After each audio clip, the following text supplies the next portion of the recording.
자, 그리고 생물 관련된 이런 질문도 있는데 프랑스, 벨기에, 독일 같은 유럽 국가들의 하천이 게 있잖아요. 참게. 이것 때문에 난리라고. 우리는 이제 게만 보이면 다 사정을 못 쓰죠. 간장게장 아니면 뭐 양념게장 엄청 많이 해먹는데 유럽에선 아예 안 먹어요? 이 게 같은 것들을? 그러니까 우리나라 같은 경우는 게를 종류별로 다 먹잖아요. 뭐 참게뿐만 아니라 그렇죠. 뭐 뭐 꽃게, 돌게, 막 다양한 돌게장 게들. 맛있죠. 돌게장 맛있어요. 근데 유럽은 왜 이렇게 이 맞아. 게를 안 먹거나 우리나라랑 다른 점이 일단 천적이 별로 없대요. 그다음에 새들도 뭐 게를 먹기도 하고 다양한 또 포식자들이 존재하긴 하는데 이게 문제는 유럽은 그 정도로 효과적이고 강력한 천적이 존재하지가 않는다고 합니다. 그러니까 일단은 좀 자유롭게 자랐고요. 게다가 이제 인간들이 주로 이제 먹기 위해서는 다양한 조리법들이 발달을 해야 하는데 유럽에서는 이제 그런 조리법들이 발달하지 않았고 그렇게 된 원인들을 한번 찾아봤더니 참게가 또 유명한 폐흡충이라고 해서 결국은 기생충인데요. 매개- 기생충 먹고 있었던 거예요, 그러면?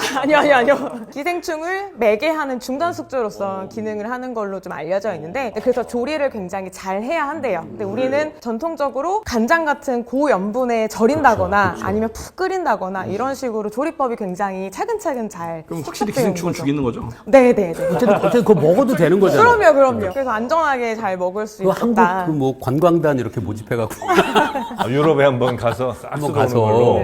유럽도 보면 랍스타 요리 막 이런 것들은 또 있잖아요. 네. 아니 뭐 해안가 지방은 잘 먹는 것 같던데 게를 그래도. 게도? 네. 근데 참게는 그쪽은 처음 생소한 참게 거죠. 자체. 보통 이제 큰 게를 먹죠, 아, 이제. 그렇죠. 이렇게 조그만 게는 잘. 크랩 같은 네, 거. 그렇죠. 네. 뭐 크랩 케이크도 있고 그러니까 사실. 우리나라 원래 토종종이니까 조선시대나 고려시대 뭐 기록이 남아있을 정도로 조상 대대로 먹어왔던 음식이기 때문에 없어도 못 먹지 뭐. 그렇죠. 아니 크게 뭐 문제가 되지 영국에서도 않는데. 골뱅이를 우리가 수입하잖아. 거기는 안 먹으니까. 참게도 수입하면 안 돼, 그냥. 수입하면 안 되나 진짜?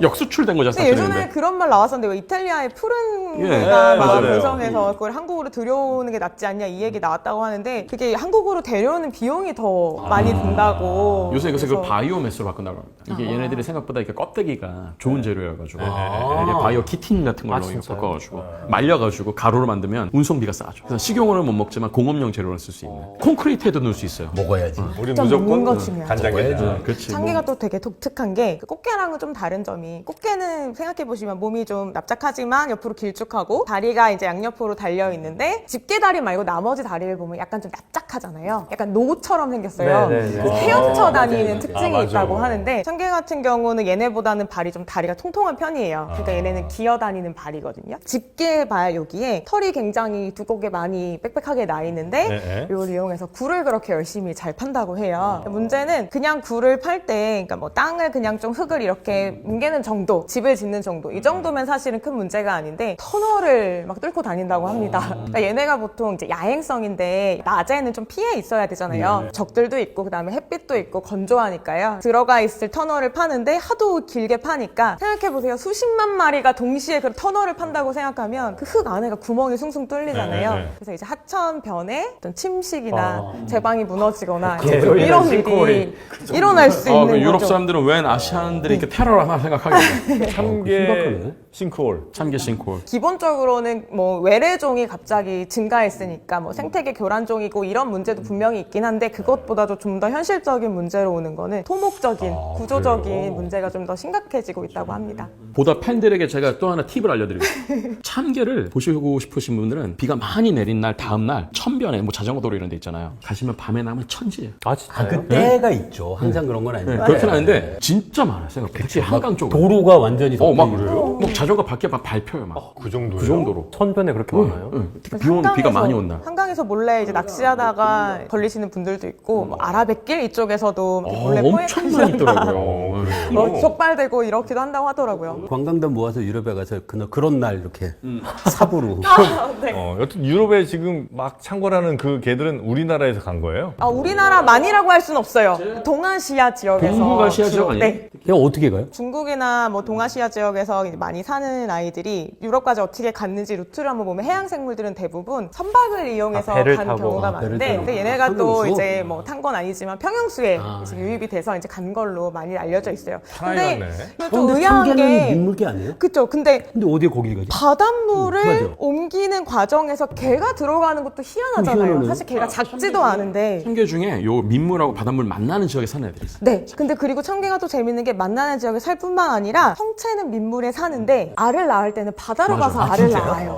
그냥 양용으로 살아 거의. 그래서 유생들은 바닷물에 헤엄쳐 다니면서 조그만 상태로 살거든요. 또 그러니까 작으니까. 맞아요. 그게 평형수 들어간 이렇게 거구나. 담을 때 같이 휩쓸려가기가 너무 좋은 거죠. 그리고 이렇게 며칠을 보내고 나면 눈 떠보니 유럽에 와 있는 거예요.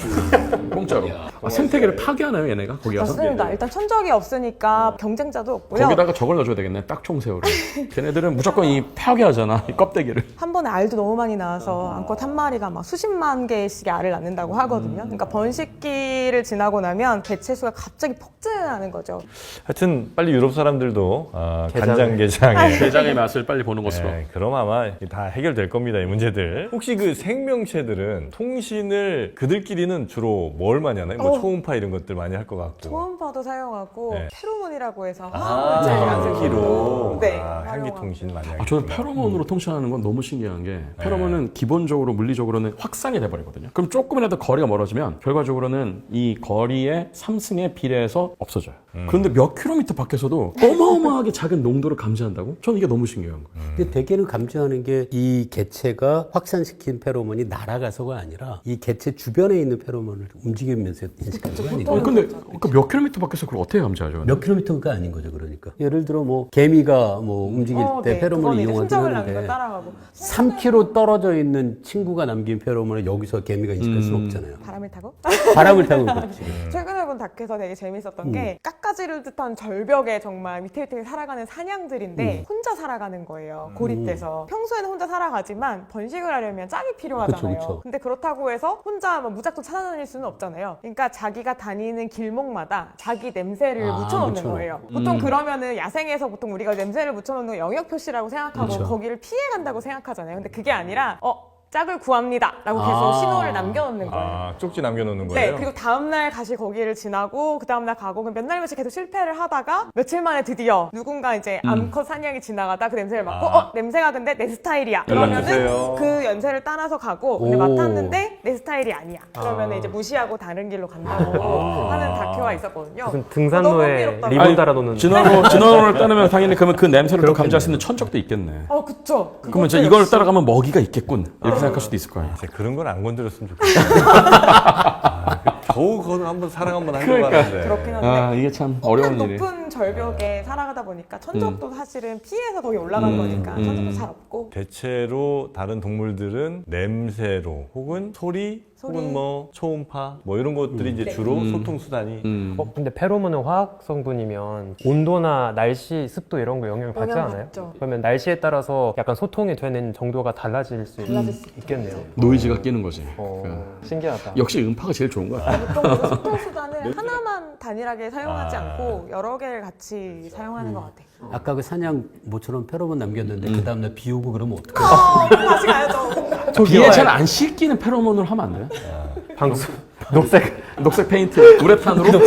근데 인간 말고 빛으로 소통하는 동물이 또 있어요? 많지 않아요? 자기가 발광을 해갖고 빛을 이용을 해서 빛의 신호를. 반딧불이? 반딧불은 일종의 뭐 그 아구, 심해 아구 같은 재미긴 경우는 하죠. 그쵸? 반딧불이 사람 보라고 빛으로 불을 내는 건 아니니까 그러니까. 자기네들끼리 근데 자기네들의 그런 뭐 프리퀀시 자기네들이 디텍하지는 않을 거 아니에요. 모스보처럼. 아 그게 정보는 아닌데 진동수가 높은 쪽으로 이끌린다는 가끔씩 얘기는 쟤네들끼리 있어요. 싱크로나이즈 되지 않아요, 걔네도? 네, 근데 그 싱크로나이즈가 하는 이유가 아무래도 수컷이 그러거든요. 반딧불이가 그래요? 예, 암컷이 오게 하는 거 아닐까라고 생각하는 거예요. 그렇겠죠. 빛을 내는 것도 수컷인 경우가 많고 뭐 소리를 내는 경우도 수컷인 경우가 그러니까 멀리 있는 짝을 찾기 위해서 자기가 발광을 하고 이런 생물은 없죠, 아직. 먹이를 그 심해. 유인하려고 그러니까, 하는 그건 아구 같은 애들, 소로마리 심해 아구. 같은 애들은 그렇죠. 해안가에서 가끔 파랗게 반짝이는 플랑크톤 애들? 플랑크톤 그거는 소통 수단 아닌 거죠. 소통. 그냥 반응인 거죠. 몸의 구조 자체가 규조류들이 보통 광물질 성분들이 들어있어서 네네. 빛에서 이렇게 박테리아 중에 포토텍시스 하는 애들 있잖아요. 네. 그것도 일종의 그러면 시그널을 이용하는 거 아닌가?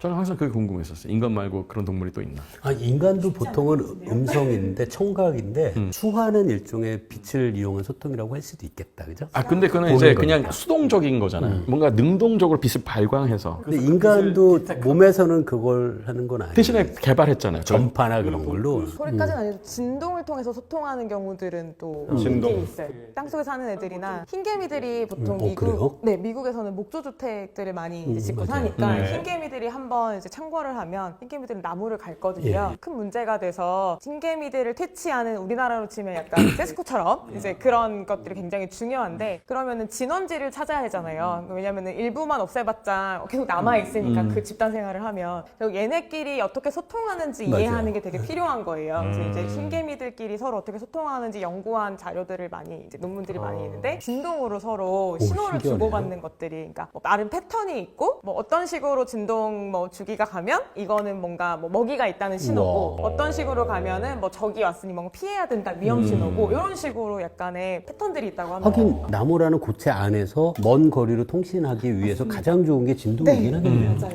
빛도 없으니까요. 여러 흰개미들이 동시에 하는 것도 아닌데 한 놈이 두드린다고 그게 들리나 저쪽에? 계속 전달을 한다고. 네, 집단 생활을 하니까. 우와. 아까 그 봉화네. 동화처럼. 아. 와, 신기하다. 아, 그 신호 전달 그 정확도도 되게 궁금한데 그러면 거리에 따라서 아, 우리 이렇게 전하다 보면은 이상하게. 그러니까 아, 그 가족을 아까처럼.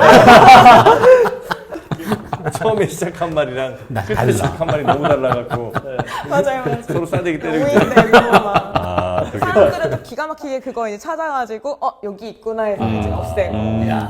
근데 어쨌든 그렇게 해서 뭔가 얘기를 하려면 다양한 신호들이 서로 이해하는 그 그쵸. 두드림들이 학습이 있어야 좀 돼야 되겠네요. 되죠. 신기하다. 와, 신기하다. 신기하네.